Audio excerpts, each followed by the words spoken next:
Hello guys, welcome back to my YouTube channel.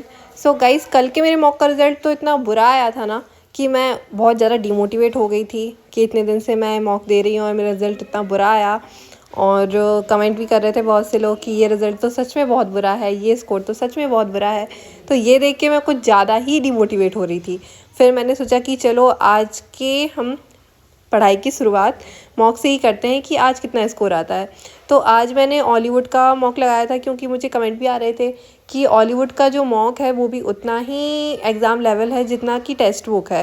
पहले मेरे को ऐसा लगता था कि बस टेक्स्ट बुक ही है जो एग्ज़ाम लेवल के हिसाब से है, बाकी प्रैक्टिस मॉक और हॉलीवुड तो ये सब तो ऐसे हैं कि एग्ज़ाम से थोड़े ज़्यादा लेवल के हैं। बट फिर मैंने सोचा कि चलो आज टेक्स्ट बुक का मॉक नहीं लगाते हैं, आज हॉलीवुड का ही लगाते हैं। मैं इसका एग्जैक्टली एग्ज़ाम लेवल देखती हूँ तो आज मुझे पता चला कि सीरियसली ये तो एग्ज़ाम लेवल ही है। हम टेक्स्ट बुक का और हॉलीवुड का दोनों का टेस्ट लगा सकते हैं अगर एग्ज़ाम लेवल ही चाहिए तो। वैसे इसमें कहीं कहीं ऐसे मॉक भी आते हैं जिसमें लिखा रहता है कि एडवांस, तो एडवांस से तो मैं बहुत दूर भागती हूँ क्योंकि ऑलरेडी ये मॉक थोड़ी सी टफ़ बना देते हैं एग्ज़ाम लेवल से। और फिर अगर ऐसा और करेंगे कि एडवांस वाला और लगाएंगे तो वो तो और ज़्यादा टफ़ आने वाले हैं। तो मैं उनको तो बिल्कुल भी नहीं लगाती हूँ, इसलिए मैं एडवांस वाले तो नहीं लगाती हूँ और किसी को भी नहीं लगाने चाहिए, उनको तो स्किप कर देने चाहिए। और फिर मैं फाइनली टेस्ट देने बैठ गई थी और ये तो थोड़ा इजी था, इसमें रीजनिंग तो इजी ही आई थी और बाकी मैथ्स भी इजी थी। मैथ्स में बस मैंने अर्थमेटिक के क्वेश्चन स्किप कर दिए थे क्योंकि अर्थमेटिक से मुझे बहुत बहुत बहुत ज़्यादा डर लगता है, तो वो तो मैं अभी कर ही नहीं पा रही हूँ और मुझे समझ में भी नहीं आ रहे हैं उसके क्वेश्चंस। अभी इतने बड़े बड़े क्वेश्चंस देते हैं, उनकी लैंग्वेज तो बिल्कुल सर के ऊपर से ही निकलती है कि इस क्वेश्चन में करना क्या है। और रीजनिंग तो आजकल अच्छी हो रही है, मेरी इम्प्रूवमेंट तो हो रहा है। और फिर उसके बाद मैंने एक सेक्शनल टेस्ट भी लगाया था रीजनिंग का और अब और लगाऊंगी मैं रीजनिंग के सेक्शनल टेस्ट। तो और मैथ्स के लगाने की भी ज़रूरत है, बस मैथ्स में क्या है कि अर्थमेटिक थोड़ी ज़्यादा दे देते हैं एग्ज़ाम के हिसाब से। और फिर रीजनिंग तो मेरे को बहुत अच्छी लगती है, बहुत ज़्यादा। और ये जो मैंने अभी मॉक दिया था इसमें मेरे 33 समथिंग क्वेश्चंस हो पाए थे और टाइम आउट हो गया था। और कुछ क्वेश्चंस जो डायरेक्ट डिस्टेंस के होते हैं वो तो मैं स्किप ही करती हूँ, मैं बहुत लास्ट में करती हूँ डायरेक्ट डिस्टेंस। और पज़ल ऐसा नहीं है कि पहले मैं ऑनलाइन क्वेश्चन पे फोकस करती हूँ फिर पज़ल पे करती हूँ। पज़ल इसमें बहुत ईजी आते हैं, सिटिंग अरेंजमेंट बहुत ईजी आता है इसमें, तो इसलिए मैं इनको साथ में कर लेती हूँ। मतलब ये ट्रिक थोड़े ऐसे एग्ज़ाम के लिए जिनमें पज़ल सिटिंग अरेंजमेंट थोड़ा टफ आ जाता है, तो पहले ऑनलाइन क्वेश्चन कर लो। बट इसमें मैं सीक्वेंस से ही करती हूँ क्योंकि इसमें ऐसा कोई टफ़ नहीं आता है। जैसे सिटिंग अरेंजमेंट आया वो बहुत ज़्यादा टफ़ नहीं रहता, पज़ल आता है वो बहुत ज़्यादा टफ़ नहीं रहता, तो मैं इनको साथ में करते हुए चलती हूँ कि जो सामने आ गया उसको कर दिया पहले, क्योंकि ये सच में बहुत ईजी होता है। इसमें जो पज़ल पूछते हैं वो भी बहुत ईजी होता है, जो सिटिंग अरेंजमेंट पूछते हैं वो भी बहुत ईजी होता है। तो मैं इसे सीक्वेंस वाइज करते चलती हूँ और डायरेक्ट डिस्टेंस को मैं छोड़ देती हूँ, उसको मैं लास्ट के लिए छोड़ती हूँ। लास्ट में टाइम नहीं बचा था तो मैं नहीं कर पाई थी उसे, और कुछ वन लाइन क्वेश्चंस थे उनको नहीं कर पाई थी। वन लाइन क्वेश्चन में भी सीरीज़ थी, जैसे कि 3 डिजिट साथ में होती हैं फिर 3 डिजिट साथ में होती है, ऐसी वाली सीरीज़ थी वो नंबर वाली, तो वो मैं नहीं कर पाई थी। और उसमें भी अभी मेरे को थोड़ा सा डाउट है क्योंकि अभी मैंने इसकी पूरी क्लास नहीं देखी है, मतलब अभी मैं क्लास देख रही हूँ सीरीज़ की, वापस से रिपीट कर रही हूँ, तो अभी मैं उस तक नहीं पहुँची हूँ, तभी उसका कॉन्सेप्ट थोड़ा सा मेरा इतना भी क्लियर नहीं है। बाकी मुझे पता रहता है कि उसमें लिखा रहता है वो करना है, लेकिन उसकी स्पीड नहीं आ पाती है अभी मेरी, मैं थोड़ा कंफ्यूज हो जाती हूँ। क्वेश्चन 2-3 लाइन में लिखा रहता है, उसको पढ़ के दिमाग में ऐसे सब कुछ भर जाता है कि क्या करना है, लेफ़्ट साइड से क्या करना है, राइट साइड से क्या करना है, इनको सीक्वेंस वाइज कैसे जमाना है पहले, तो मैं बहुत ज़्यादा कन्फ्यूज़ हो जाती हूँ।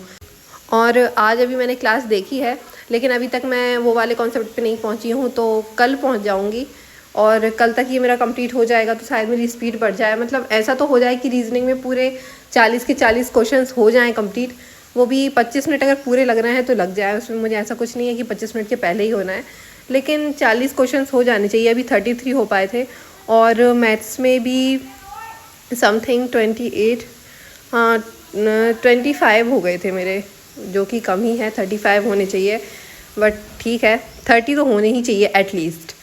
फिर 2 इसमें गलत निकल गए थे मेरे मैथ्स में और 2 निकल गए थे मेरे रीजनिंग में गलत।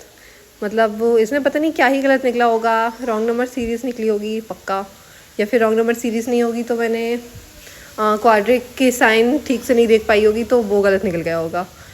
लेकिन फिर मैंने एनालिसिस किया तो यहाँ ऊपर से ही देखा था, लेकिन वो क्वेश्चन आधा आधा लिखा था तो मेरे को समझ में नहीं आ पाया कि कौन सा क्वेश्चन मेरा गलत निकला है। मतलब ये क्वेश्चन निकला है लेकिन उसको मैं सही से पढ़ नहीं पाई कि कौन सा क्वेश्चन गलत निकला है, क्या चीज़ गलत निकली है। मैंने उसका एनालिसिस सही से किया नहीं, लेकिन करना चाहिए। जो भी हम मॉक देते हैं उसका एनालिसिस करना चाहिए, बहुत ज़रूरी चीज़ है, मुझे पता है, लेकिन फिर भी नहीं कर पाई। और फिर मैं रीजनिंग का सेक्शनल टेस्ट लगाने लगी थी। मैथ्स का भी लगाना चाहिए, बट आज मैं थोड़ा बाहर चली गई थी घूमने, तो आज पढ़ाई नहीं हो पाई थी ज़्यादा। तो बस मॉक दिए थे, सेक्शनल टेस्ट दिया था रीजनिंग का, और चेकलिस्ट सॉल्व की थी, एक क्लास देखी थी। बस इतनी पढ़ाई हो पाई थी आज मेरी। और इसमें तो मेरे अच्छे नंबर आए थे, मतलब इतने ज़्यादा अच्छे भी नहीं कहूँगी, और लेकिन बुरे नहीं थे। इसमें मेरे 40 में से 30 स्कोर आया था, और एक क्वेश्चन गलत निकला था बस, और बाकी मैं 8 अटैम्प्ट नहीं कर पाई थी। स्पीड तो मेरी सच में बहुत कम है। लेकिन रीजनिंग के सेक्शन टेस्ट मैं सोच रही हूँ कि कल मैं ज़्यादा से ज़्यादा दूंगी, कम से कम 3 से 4 मैं रीजनिंग के सेक्शन टेस्ट दूंगी।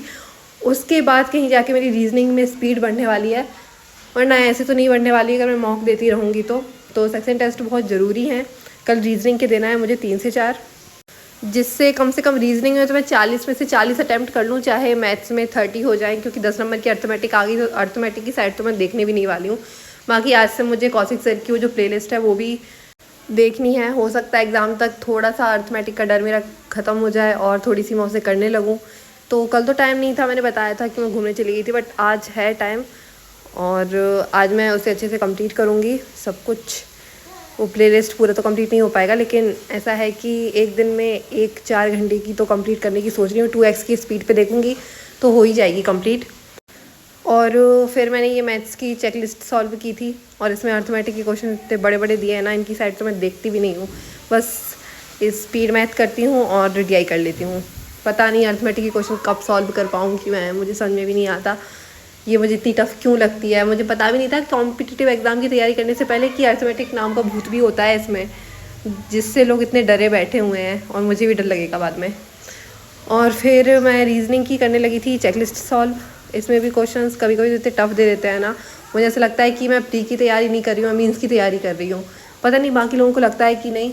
मैं तो अपनी दीदी से बोलती हूँ कि ये कैसी चेकलिस्ट है, मतलब जो पजल रहते हैं, सिटिंग अरेंजमेंट रहते हैं, बाकी ये जो 1 लाइन क्वेश्चन रहते हैं वो तो बहुत ईजी रहते हैं, वो तो आसानी से बन जाता है। लेकिन इसमें जो सिटिंग अरेंजमेंट और पजल रहते हैं ना, इतने मतलब पता नहीं कितना होशियार दिमाग चाहिए ये वाले क्वेश्चंस को सॉल्व करने के लिए, कहीं कहीं के जो इसमें दिए रहते हैं। फिर मैंने सबसे लास्ट में देखी थी क्लास, वो भी एक ही क्लास देख पाई थी। मैं इसमें एक दिन में 2 क्लास देखती हूँ सौरभ सिंह सर की, जिससे 2-3 दिन में ही, मतलब 3-4 दिन में ही अल्फ़ा न्यूमेरिक पूरी कंप्लीट हो जाए जो कॉन्सेप्ट है।